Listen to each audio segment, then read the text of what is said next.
지난 3년 동안 코로나19 사태를 거치며 학업을 중단하는 학생들이 크게 늘었습니다. 그런데 가장 소득이 높고 젊은 도시라는 세종시가 전국에서 가장 높은 학업 중단율을 보이고 있습니다.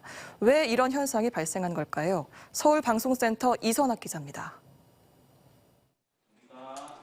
코로나19로 학생들이 등교하지 못하고 집에서 수업을 듣는 원격 수업이 실시되면서 중도의 학업을 포기하는 학생들이 크게 늘었습니다. 교육부에 따르면 지난 2020년 전국적으로 3만 2천여 명이던 학업 중단 학생은 불과 1년 만인 지난해 4만 2천여 명으로 만여 명이나 늘었습니다.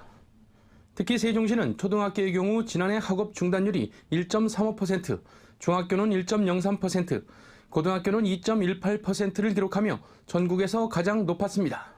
같은 기간 대전의 학업 중단율은 초등학교가 0.47%, 중학교가 0.51%, 고등학교는 1.52%에 불과했습니다.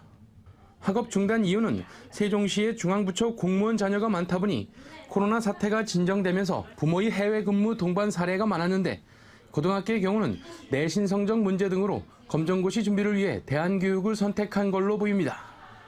이 같은 학생들의 학업 중단 예방을 위해 다양한 상담 프로그램이 진행되는 학업 중단 숙려제가 시행되고 있지만 세종시의 경우는 별다른 효과를 거두지 못하고 있습니다.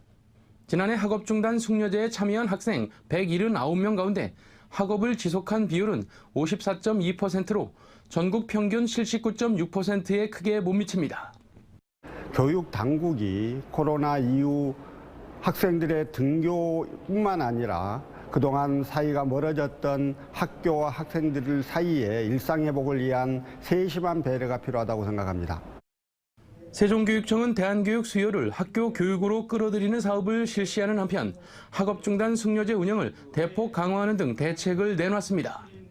공립 대안교육 위탁기관 넓은 학교를 이번에 올 9월부터 지금 이제 정상 운영을 하게 되거든요. 그렇게 해서 좀 대안교육 수요를 좀 충족시키고 그리고 정서라든지 적응 지원을 위해서 우리 상담교사를 100% 배치를 하게 됩니다. 교육당국의 이 같은 노력에도 불구하고 교우 문제 등 다양한 이유로 학업을 중도 포기하는 학생들이 발생하는 만큼 보다 다각적인 대책 마련이 필요하다는 지적이 나옵니다.